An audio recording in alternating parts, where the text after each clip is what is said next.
Hello everyone, my name is John Michael Bushman and welcome back to Reverse 1999. But this isn't just me, this is me from the future. I recorded the climactic finale of Chapter 7 all in one go, and let's just say I don't know what came over me and decided to record for like 3 to 4 hours on a day where I quite literally have my life scheduled down to the dot. And well, I just felt motivated that day, I guess. So yeah, this is me from the future. Once again, just filling you guys in that this was recorded way earlier than normal, and I'm just gonna just splice it together using my usual style and whatnot, and yeah, you're gonna enjoy the finale of chapter 7. And to add on top of this, I have done some research regarding the flow of the story after this chapter, and you have to go through two events in particular, because they are at least it seems to be a direct continuation of the story. But before we even get to that, there is actually an epilogue chapter to what basically amounts to the first big saga of Reverse 1999, dealing with a huge storm, basically, introducing you as the player to the world that is this game. So yeah, without further ado, let's finish chapter 7. I never thought it would be the Timekeeper and the arcanist who'd solve the problem. But now even humans can cast this ritual. Laplace is now in a rare state of tranquility, for the researchers have done all they can. There's nothing left for them to do. With only 4 hours to go, this is the final calm before the storm. Indeed. The knot is the physical form of the ritual we were looking for. Surprisingly, the numerical code yielded practical results. I thought it was necessary to report this to the Timekeeper's organization. It was her contribution. But it did not go well. Forgive the interruption. What's a knot? I will be glad to answer your question. Knot theory is a branch of algebraic topology. In mathematics, a knot refers to a connected closed curve in three-dimensional Euclidean space that does not intersect itself. They can also be described as shapes in three-dimensional space that are homeomorphic to circles. Knot theory focuses on the entanglement and configurations of closed curves in three-dimensional space, rather than the curves themselves. Since all closed curves are homeomorphic to circles, they can all be topologically categorized as circles. A knot equivalent to a two-dimensional circle is called an unknot, and... I don't mean to question Laplace's expertise, but this approach may not be the best solution for widespread implementation. The concepts are complex even for us, let alone others. We can't expect to give an advanced math lesson to every individual under these circumstances. Doing math before the storm. Nobody's got time for that. As it turned out, presenting a technical report was much too premature.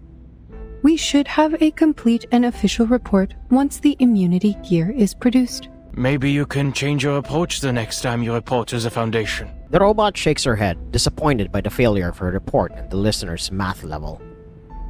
I simply gave them honest answers. Which is honestly to be expected from Lucy. She turns her head and looks thoughtfully out the window.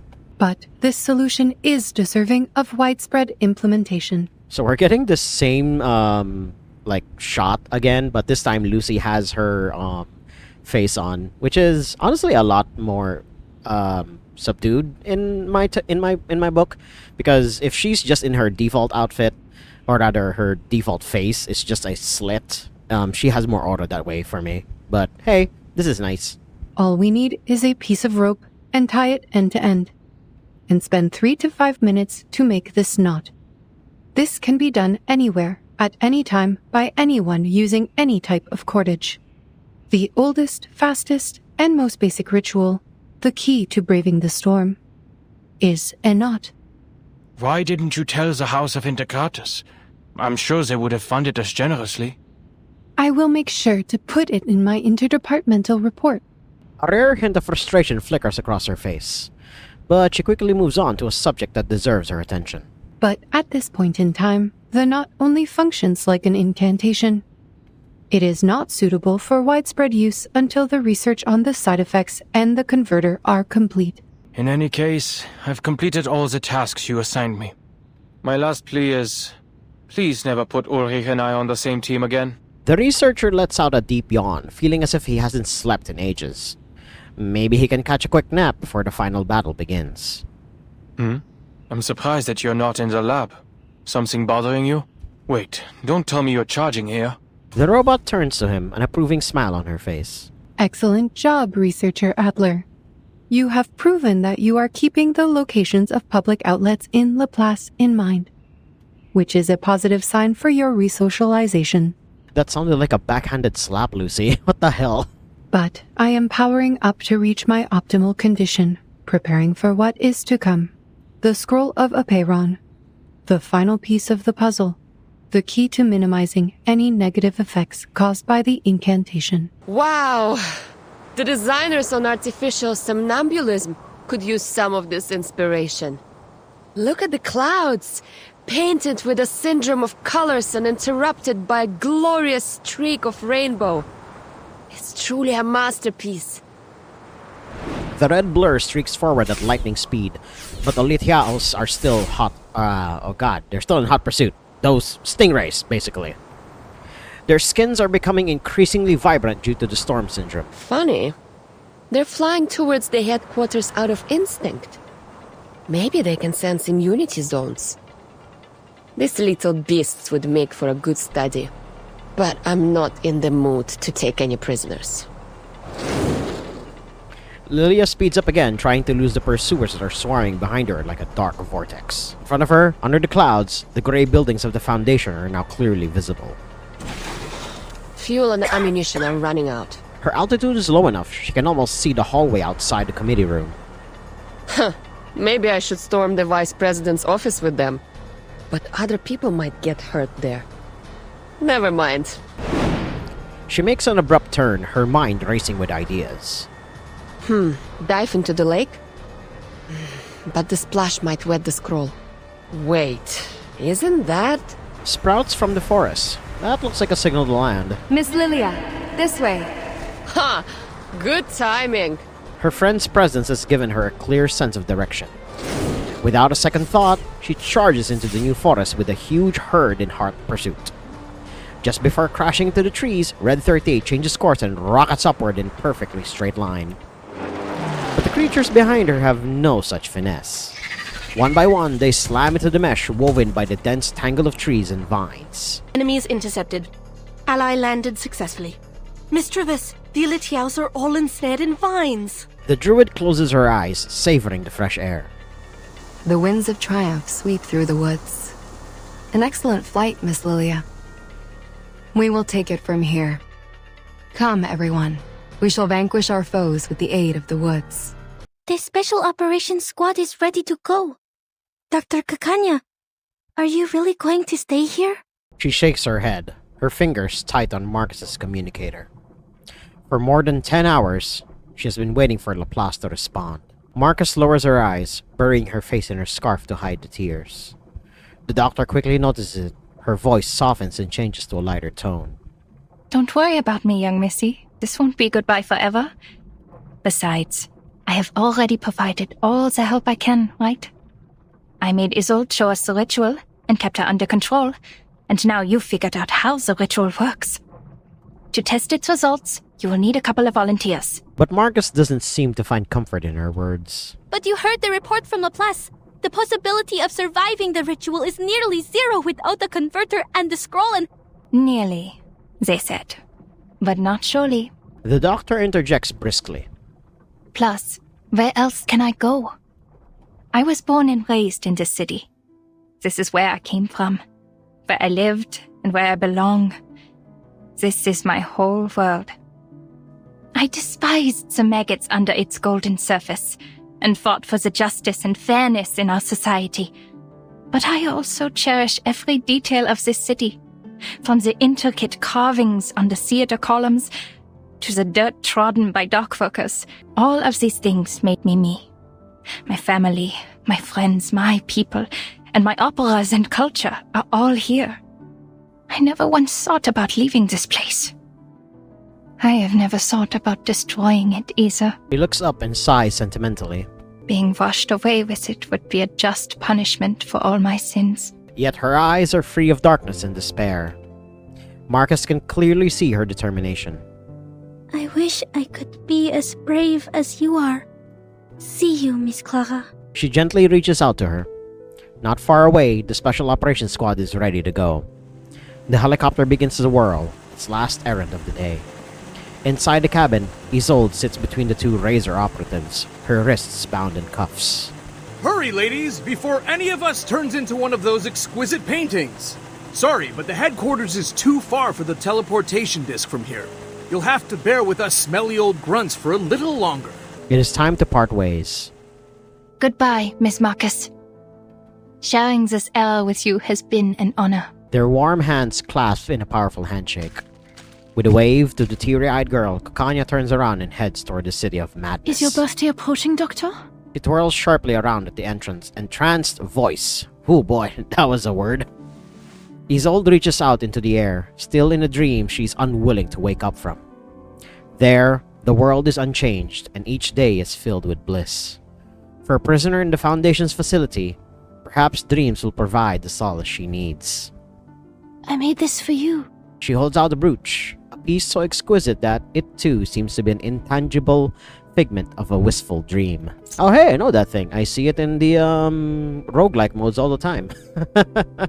The golden setting nuzzles the sparkling gem in place, and a gift undoubtedly made with great affection. Turquoise and topaz.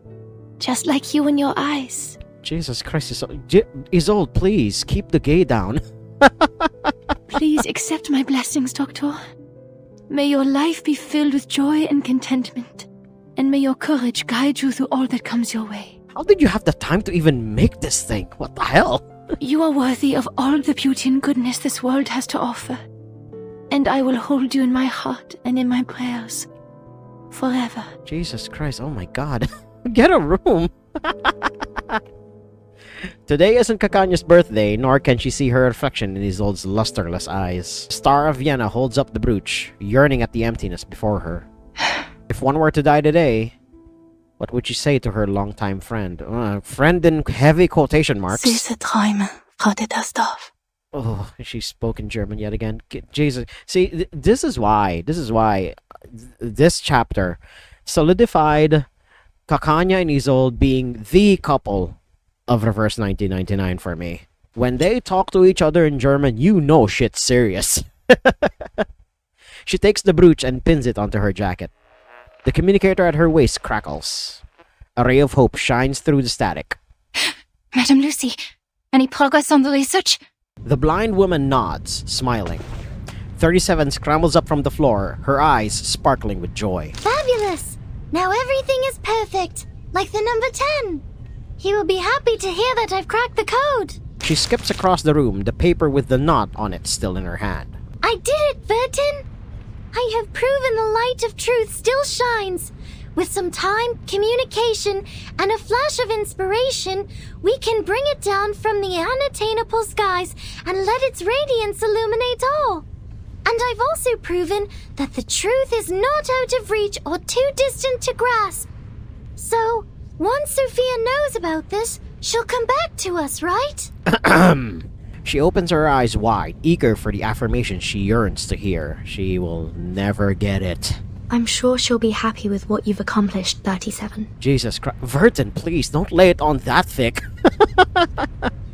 37 nods with satisfaction and quickly dives back into her work, further perfecting the solution. At least she passed the speech check. Oh my god. Poor baby. The leaps in progress and the news of Six's return have filled the lab with smiles and lively conversations. I smell a downturn. Yet the most active members of the past are not here for the celebration. Did 210 and 888 go to get 6? You don't seem that happy. The leader stops, looking at the speaker coming down the steps. The Star of Hermes deciphered the code of Aperon. She found a way to cross the emanation. We should all feel happy for her. The leader does not answer, having mastered the art of silence over the years. The rhetorician doesn't care. He can effortlessly engage in dialogue and is at ease in any conversation, even with a rock. Yet here you are, so indifferent. It is because you, too, know that what has happened will not change, regardless of whether she figures it out or not.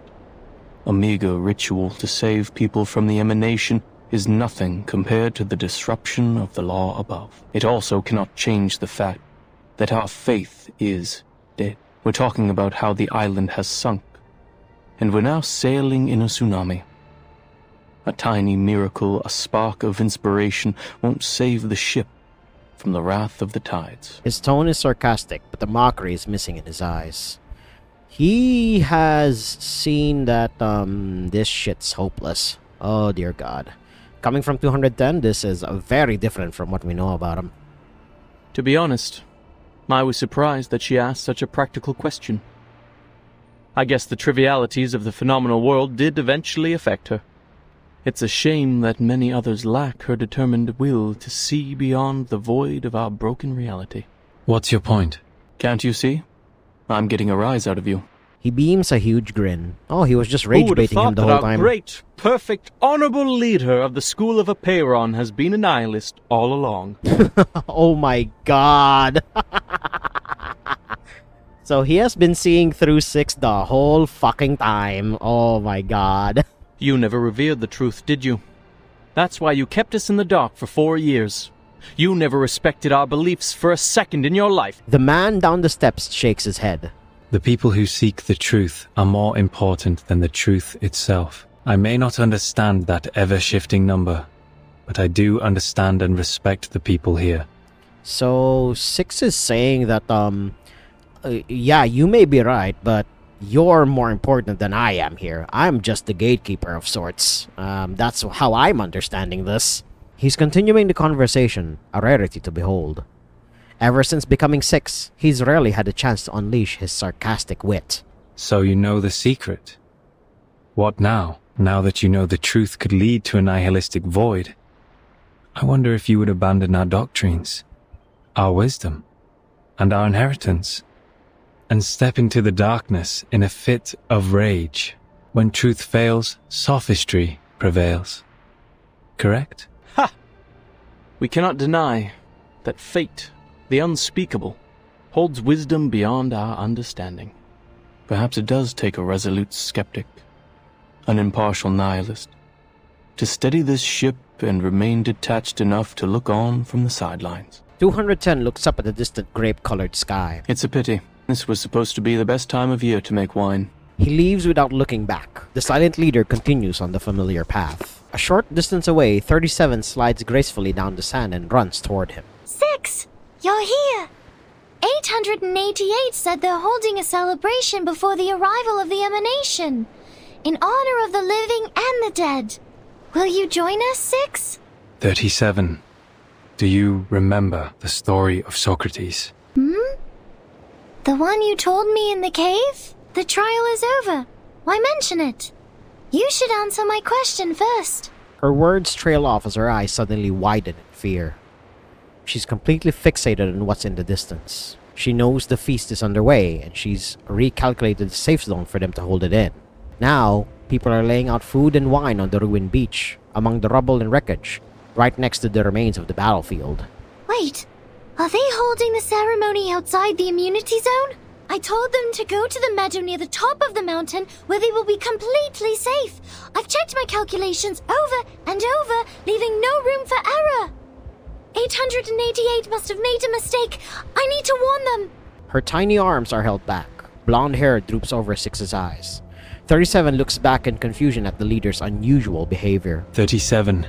Either be wise, uninvolved, and look on, or be practical, involved, and suffer. Is this just me, or is he passing on his mantle onto 37? This is a pretty brutal way to do it, but good God, if it's gonna be done, I guess there's no other way to do it. You know, give a child trauma and whatnot. Which one will you end up choosing? Definitely the latter, by the way. You mean all we need is a piece of hope? The voice on the phone sounds unsure. Yes.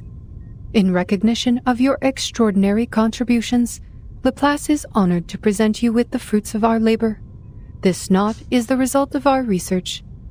The knot has been validated as a working ritual on both humans and arcanists.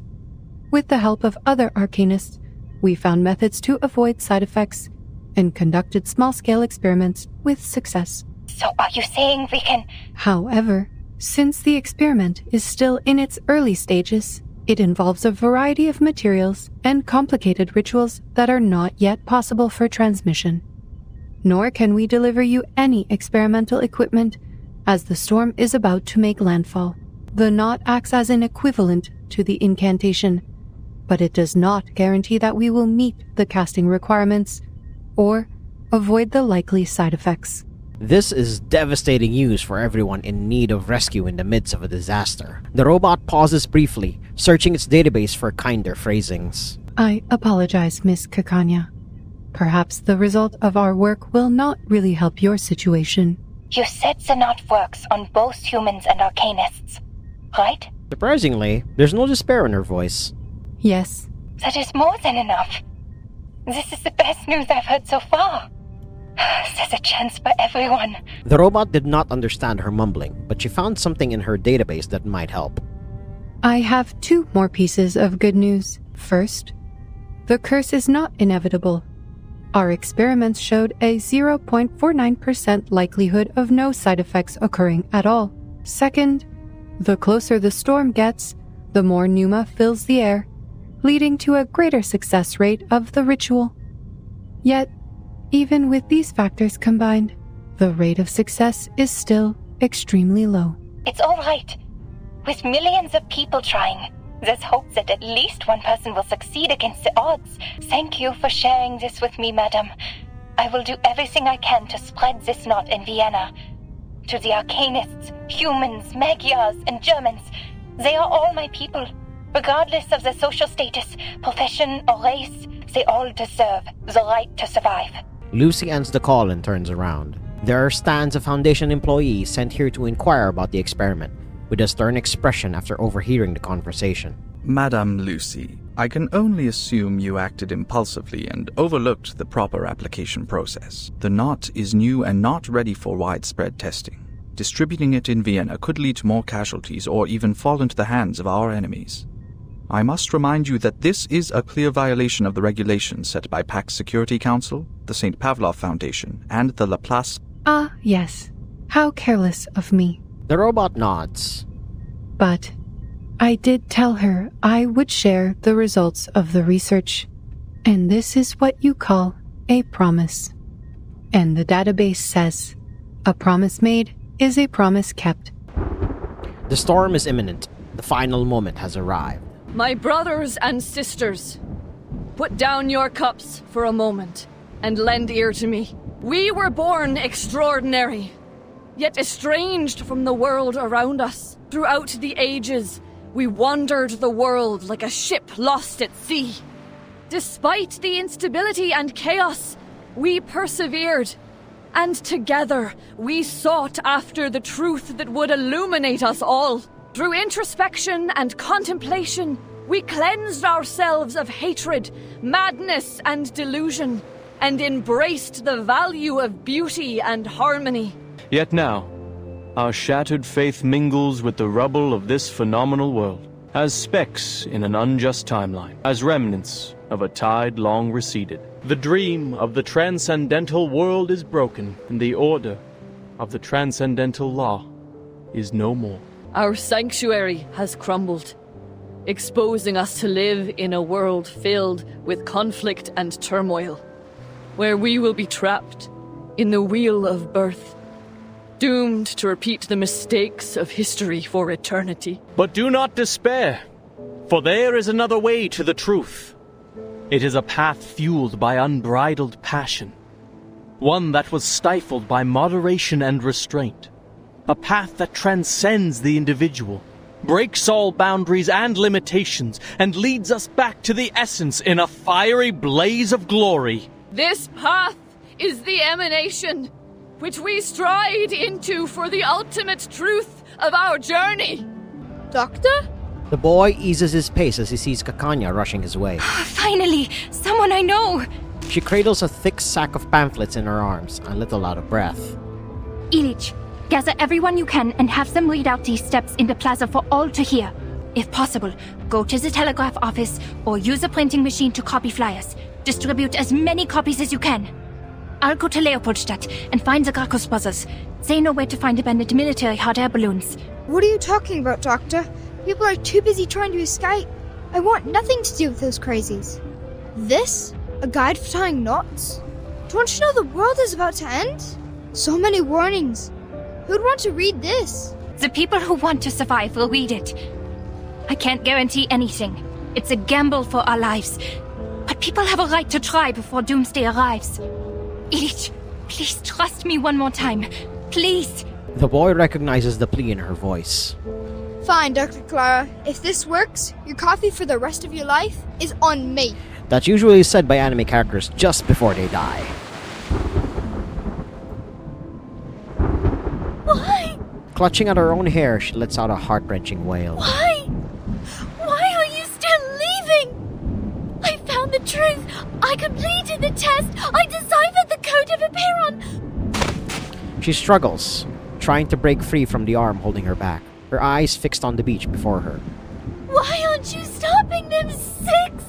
A friendly figure comes up to them. Hello. Are you joining them, Miss Marta? She smiles and shakes her head, turning her face toward the leader. I find myself uncertain of which way to go. Would you kindly give me some guidance? The guidance I can offer you is limited, Miss Marta. I think fate knows its own fate better than anyone. Thank you for your advice. I think I understand. She steps into the path of no return.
My dear child, look at you. You're exhausted.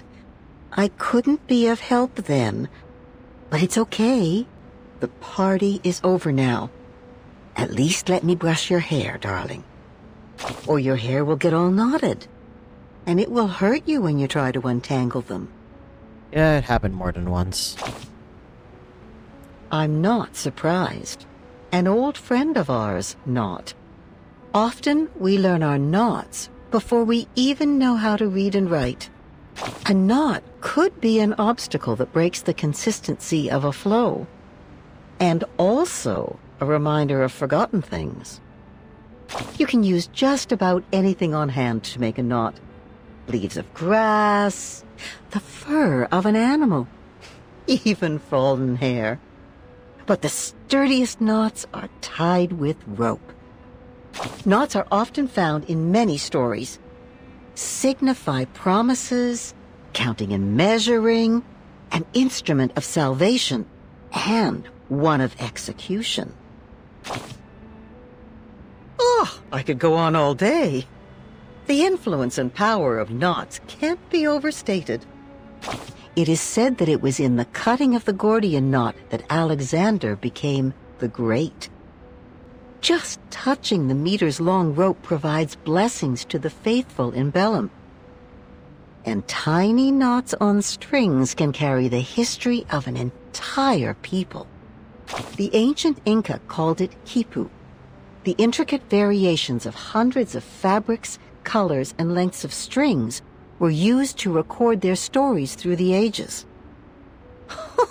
And to think, Shakespeare only had 26 letters to create his masterpieces.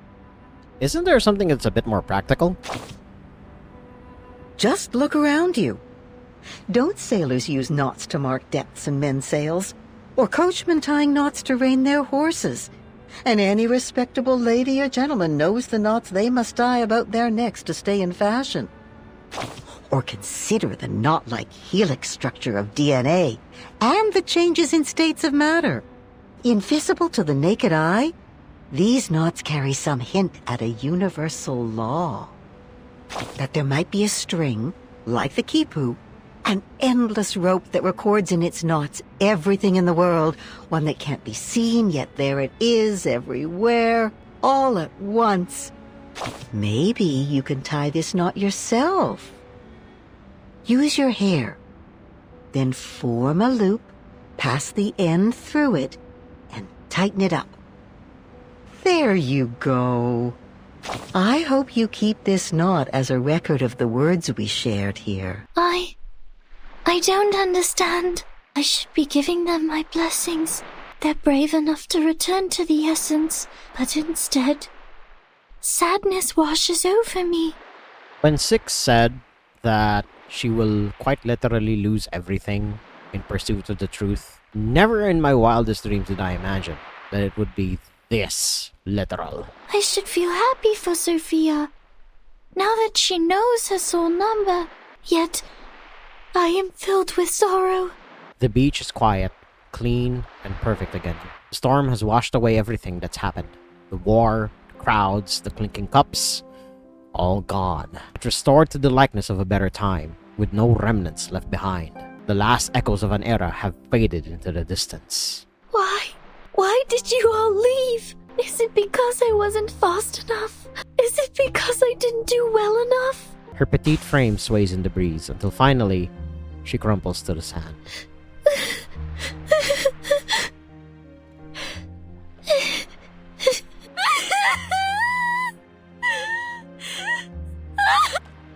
Rivulets of tears stream down her cheeks, mixing with the mud on the ground. Her face, hair, and gilded robe are marred with stains.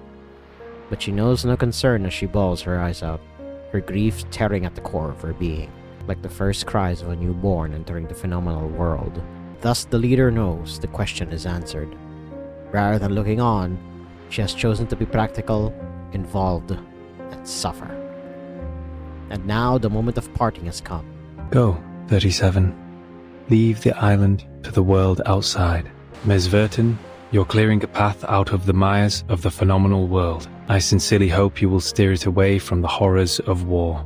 It's our duty to do so. Six nods approvingly. The importance of the scroll needs no further proclamation. Also, the person you were looking for, I am not familiar with a biographer named Erd. However, in my recollections from the previous 6, there was a lady with a soul number just as unique as yours. Are you saying? Sadly, these vague scraps of information were all that I inherited. I hope they will be useful to you.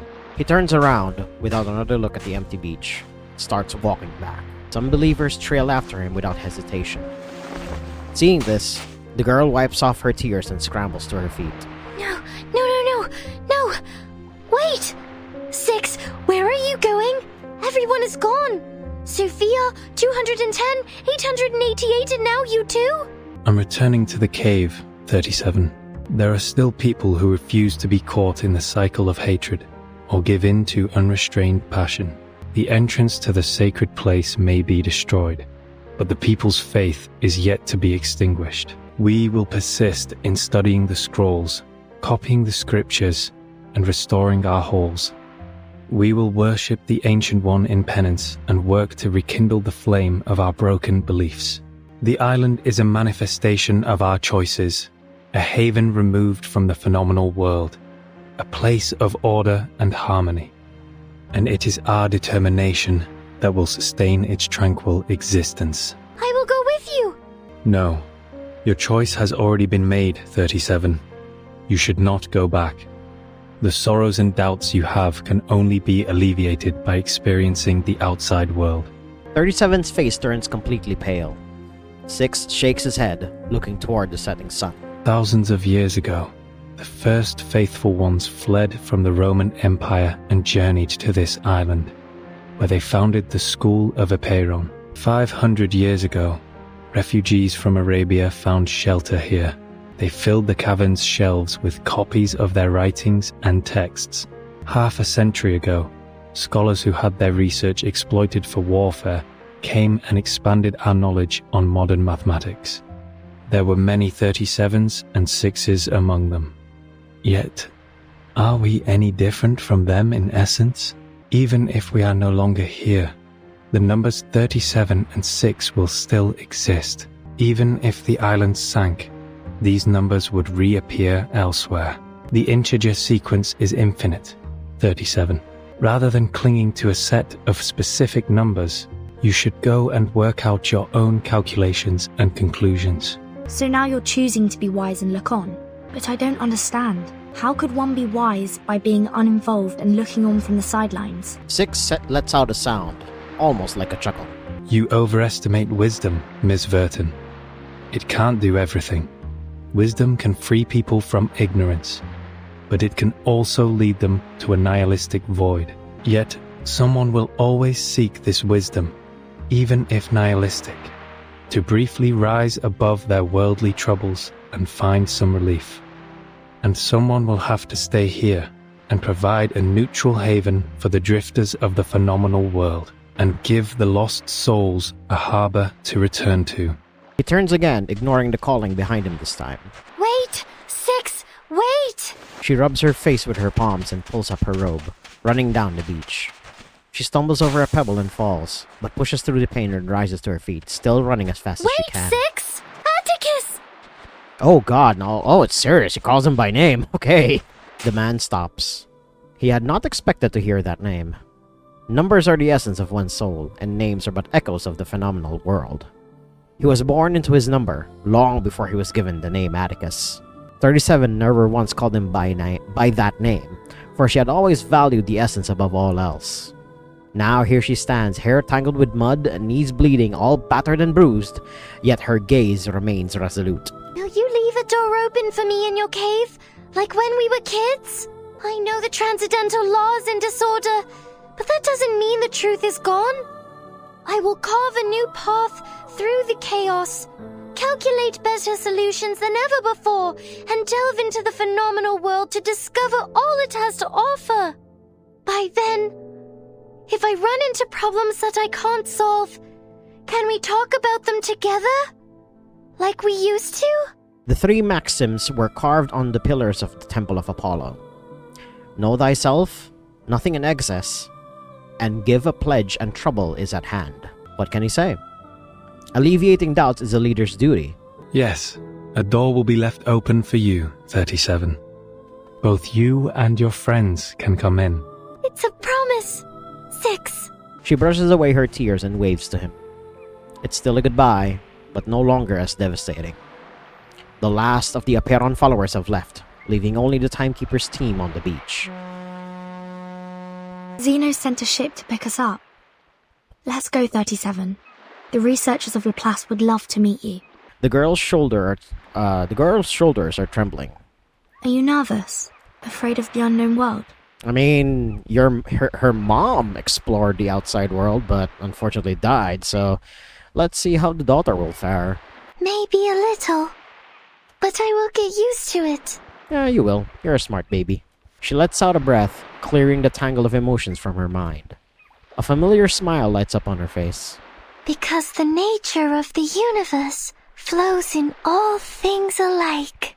We are prisoners within these cavern walls. Our gaze is held captive by the shadow's thrall. Until our hands clasp and our chains rattled, we united to break free from our shackles. The sightless joined forces with the soundless, and the voiceless uplifted the helpless. Together, we assembled a sliver of truth. A piece of the world hidden since youth. Have you got something for me, Mesmer? Mesmer Jr. looks worn and tired, but her demeanor is still somewhat friendly. Dark circles are clearly visible under her eyes, just like every Laplace member encountered today. Yes.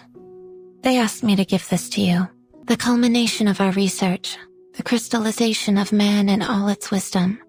The protective gear against the storm. An umbrella. Something you personally don't really need. She takes a sarcastic jab as he opens the white satin umbrella. It's called the Equilibrium Umbrella. This is the first model, consisting of a converter, a harmonizer, and a ritual core. The converter generates a balancing field that can cast rituals in the storm, taking account of the wielder's capabilities. The harmonizer's markings are inspired by the scroll of Apeiron. Madame Lucy tested it against 162 known side effects and found it to be highly effective. The original scroll has been returned to the island. This is only a simplified and duplicated rendition. The 162 curses aren't all of them, right? Correct. There may be other unknown side effects, so the umbrella is only a prototype in the testing phase. And the ritual core. At first it was called the 37 Lucy Knot in honor of the two main contributors. However, both of them turned it down. Yes. I still remember what 37 said at the time.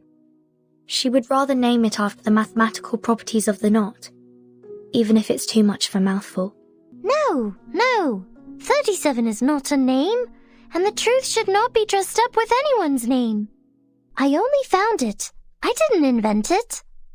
I don't need something named after me to prove my sense of existence. But I'm not on the island anymore. I can understand that the imaginary numbers need to honor the discovery. You may use another contributor's name for it. I'm willing to accept that. Madame Lucy showed no interest in the naming rights, so it was transferred to the third major contributor, Adler Hoffman. Sadly, researcher Adler also rejected the offer. At first, we nearly ended up using the date of that day as the name, but he changed his mind after confirming he could use his family name instead. The Hoffman knot? You named it after Madame Hoffman? Yes. Researcher Adler Hoffman wanted to make sure that Greta Hoffman would never be forgotten for her selfless sacrifice. Jesus Christ, naming it after basically Marcus's surrogate mother. That is one hell of a way to give her roses. Holy shit. Level 4 Investigator Marcus, please accept this umbrella. It is rightfully yours. She receives an Equilibrium umbrella. Its pearly sheen creates an illusion of pure whiteness in front of her. Given the incredible contributions you have made, you're welcome to apply for a well-deserved and extended vacation. No, I will request for permission to go out. My era has gone. But with this umbrella in hand, I will venture into the new world and marvel at what's to come. Marcus looks up at the sky. Will the sucker torte taste the same? With the umbrella in her arms, she bows to the Foundation staff member. Then she turns and walks toward the light. And lastly, the asymmetrical nuclide R in the handle of the umbrella is supposed to protect against the storm syndrome, but this still needs to be confirmed through testing. It's okay.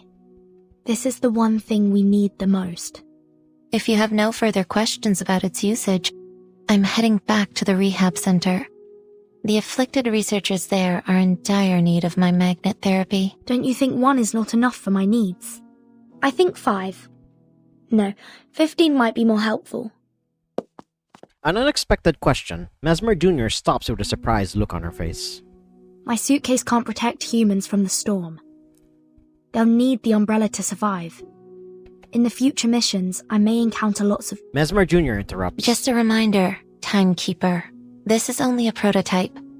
The application forms for the umbrella are available in the Foundation lobby.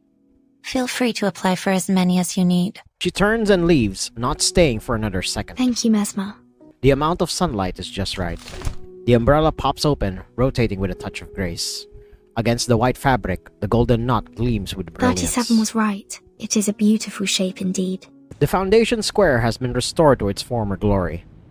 A recognizable figure stands there, having waited for a long time. Hey, Vertin! Did you get it done? Yes, it went smoothly. I was expecting something more complicated. So, to get the umbrella, you only need to fill out forms. Huh? That's not what I was talking about. I'm talking about the brave and glorious sacrifice of my apple II. Don't you think the Foundation should compensate me with a shiny new ship? Oh. Oh? What do you mean, oh? Are you saying you totally forgot about it? Regulus closes in, offended, putting her hands on both of her shoulders. Easy, Regulus. Those people are likely buried in paperwork right now. Just be patient and wait. She twirls a golden medal between her fingers. Lilia, how was your commendation ceremony? They rewarded me for escorting the important item during the storm. Typical military bureaucracy and the like. How is delivering a scroll worthy of a reward? I'll say someone should be grateful I didn't crash into the committee building. I mean, you were thinking about it the first time around. She tosses the medal into Regulus. Take it. Might be useful for your alchemy. Oh, let me see. Regulus brings the medal to her mouth and takes a small bite. Oh, thanks, mate. It's made of pure gold. On behalf of the pirate community, I thank you for your remarkable contribution to alchemy. I have one too. Druvis walks over and places another medal in Regulus's hand. Like Lilia, she was rewarded for helping to deliver the scroll. Please forgive my lack of contribution, Timekeeper. She missed the island trip because of the forest they planted in the Foundation Square. Fortunately, the square has been restored to its original condition. It seems the awakened woods have embraced tranquility once more. Perhaps a sign of good things to come. I'm glad to see you back on your feet, Miss Truvis. In fact, there's a place I'd like to introduce you to. A flourishing island that survived both war and the storm. I think a talented druid like you would be of great help to them. Sounds like a place to look forward to. The reunion is cut short by the pirates cheering. Nice job, Druvis. It's not as big as Lilia's, but it is made of a rare kind of metal. This is a good start, Captain. This apple thinks we only need 300 more medals to afford a new ship. You read my mind, Mr. Chief Mate. When will Zeno's ceremony be held? This captain is not a fan of these ceremonies. So, could they just mail me my medal? The rockin' pirate coughs awkwardly, her eyes darting away behind the cover of her shades. Did I miss something? Hello, Miss Sotheby. Are we holding a medal exchanging party? Sotheby! Regulus rejoices at the sight of the little lady, tears welling up in her eyes. She's gonna ask her for money. She stretches out a hand and Sotheby immediately gets the message. But I don't have a medal. All I have is this big round golden... A handful of weighty jewelry is placed in Regulus's hands. Captain, I think we can buy a new ship with this. Regulus wraps her in a... Oh my god. Regulus wraps her in a ginormous bear hug moved to tears. Praise Sotheby, the most charitable woman in history, the revitalizer of the pirate community, the prime sponsor of the ingenious alchemist, and a bank vault on legs. Regulus! Regulus! We got the whole team here. Soretta runs over panting, waving a stack of stamped papers in her hand. What the fuck is this? The Timekeeper asked me to request a new ship for you, and we have the approval. Oh, right. So she did get her a new ship. The Foundation will rebuild Apple II and pay for its maintenance. Huh? Funny you say that, Sonetto. The trees sway in the breeze and the sunlight streams through the leaves. It is a fine weather to set sail again. Now we have 2 new ships. The youth are sailing for a new world, while the old are saying goodbye to the world they once knew. 15 plugs. This should be enough to cover all socket types at our destination. Simone, pass me the experiment log, please. She brushes the dust off the desk and takes a final inventory of the lab's equipment. She leaves the lights off, not needing them any longer. An urgent knock sounds from the door. Come. Before she finishes her protocol for Before she finishes her protocol for social human customs, or human social customs, whichever one, the door barges open. Well. Madame Lucy! Is it true? Are you leaving La Place? Yes. The inquiry is over. This is the decision of all parties involved. You have got to be kidding me! Enigma pounds the table, sending the dust from the experiments into the air. After all the incredible contributions you've made, they're suspending you? This is absolutely ridiculous! Without you, there would be no umbrella, and everyone would have died from the side effects! But many did perish because of me. I had underestimated the danger of the ritual, and it ended up spreading uncontrollably. Did you not once have the same opinion, Researcher Adler Hoffman? The robot gives him a friendly nod. It is surprising to see you change your mind so quickly. But that is just what Laplace needs. The spirit of rationality and self-evolution. The documents have been filed away. Simone walks up to Lucy and takes the heavy experimental apparatus from her hands. As the dust rises from their movements, Enigma lets out a cough. I can imagine how they came to this decision. They must have considered the backgrounds of all the employees, including their social status and race.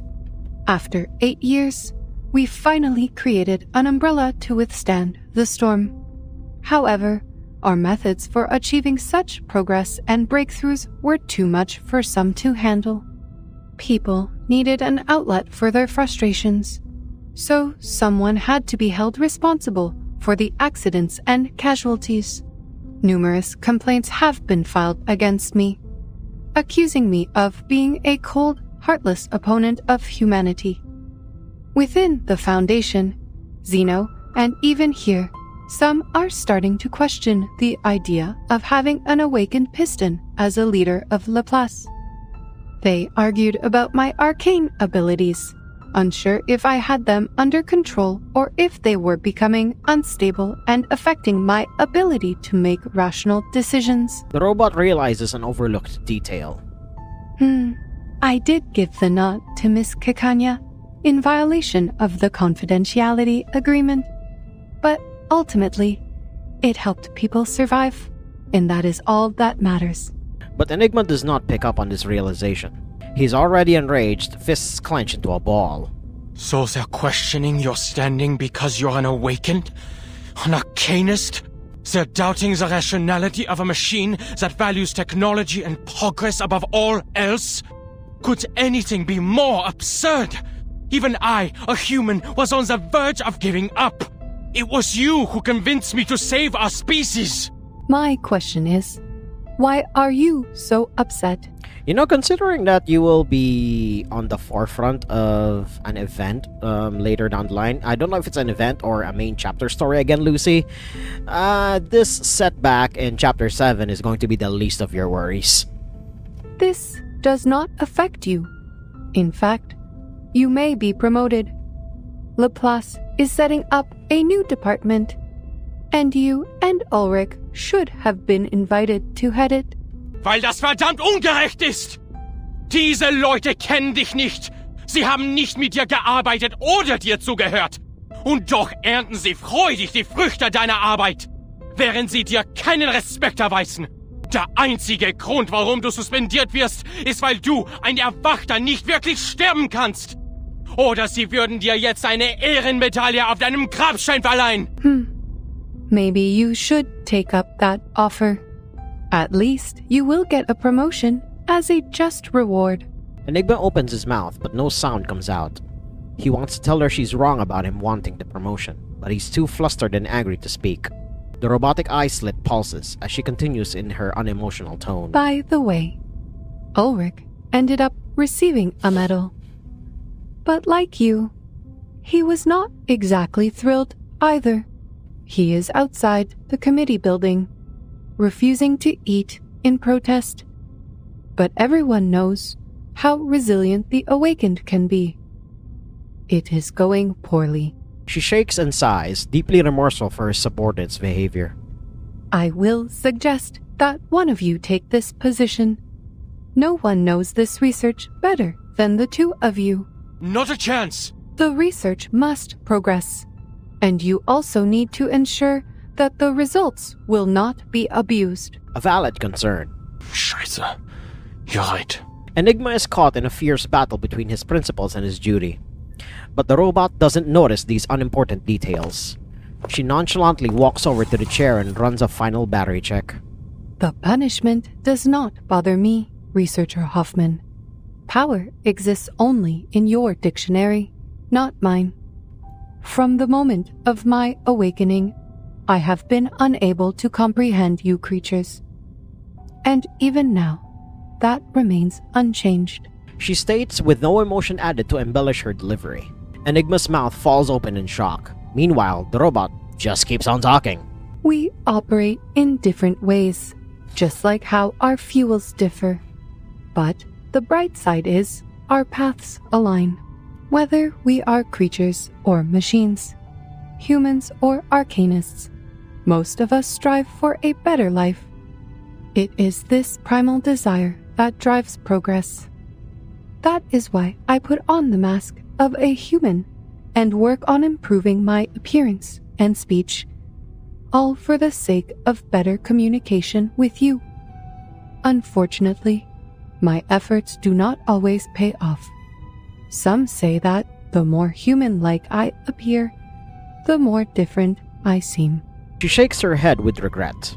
But I am who I am, and my motivation is not to gain recognition from others. Our aligned path leads us to progress, and that is all there is to it. Thanks to the invention of the umbrella, Laplace can now resume its research unhindered. And if there is someone better qualified to lead, I am more than willing to remain a humble cog in their machine. Besides, Miss C introduced me to a beautiful resort. The lake there is rich with arcane power, perfect for an awakened arcanist like me. Not only is it a resort, but also an independent team with a good amount of freedom. My only concern is if they have adequate power supply. Oh, rust might be a problem. Perhaps I should ask Researcher X about his titanium derust machine. The robot is happily thinking about her vacation plans. She has completed all preparations for departure. Time to go, Simone. Madam Lucy, please take a look at this before you go. A stack of reports is handed in front of her. This is the report you compiled during the storm countdown, detailing 126 side effects and how the scroll alleviates them. I have some questions about the data for Type 34. Lucy flips it open and dutifully goes through the list one last time. Yes, I can see a few errors in here. Unfortunately, I have to complete all of the handover procedures today. Perhaps you can ask Mr. Ulrich about it later. She hands it back to Enigma, but he does not reach for it. He looks at her, grief-stricken. The side effects left a mark on you, didn't they? There are 162 side effects, not 126. There was also an obvious typo in the data for Type 34. We noticed it long ago and corrected it. Took only 5 seconds. You sacrificed so much for this report, yet you could not see such glaring mistakes. You called me Researcher Hoffman earlier, a name you haven't used since you took over Laplace 8 years ago. To avoid confusion with my sister, you and our colleagues started calling me Adler instead. Moving closer, he asks grimly. How much data did you lose to impair your research abilities like this? Is this why you have to leave Laplace now? The progress you've made has helped so many, but at what cost to your own well-being? The robot does not answer, a rare occurrence. From her side, Simone gently takes the file for her. We should go, Madam Lucy. Goodbye, Researcher Adler. Thank you for correcting my mistake. She walks away with steely steps, not looking back. All right, fine. He grips the doorframe, ignoring the strange looks from the hallway. I'll take up that role and do what you've been nagging me to do. I'll take care of those pesky committees. But just so you know, I'm not doing this for the higher-ups who look down on us, but for the people who look up to us from below. The footsteps continue in rhythm. Her duty here is done. Then another voice calls Madam out. Lucy! And here it is. You see this shot when you load up the game for, I believe, the first time, and literally the entire Laplace employee and staff group, everyone comes out to just see her off. Researchers, clerks, directors, and security. Every Laplace employee is in the corridors, bottom to top. Same voice shouts. All attention! Salute! Papers litter the air like snowflakes. Everyone says goodbye in their own language, tossing files over the railings. The countless drafts, designs, and forms from the past 24 hours all rain down on her.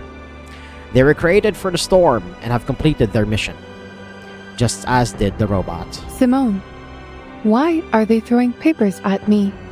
Are they rejecting me and banishing me? Jesus Christ. Lucy, come on! You're smarter than that. On the contrary, madam, they are showing their reverence. Oh, I see. The robot is without a face and emotion module today, so she turns away from the crowd. The sunlight dances on her metallic surface, enveloping her in a golden aura. Let us go, Simone. I miss the Laplace chargers already. There is a 230-volt bath at the resort, right?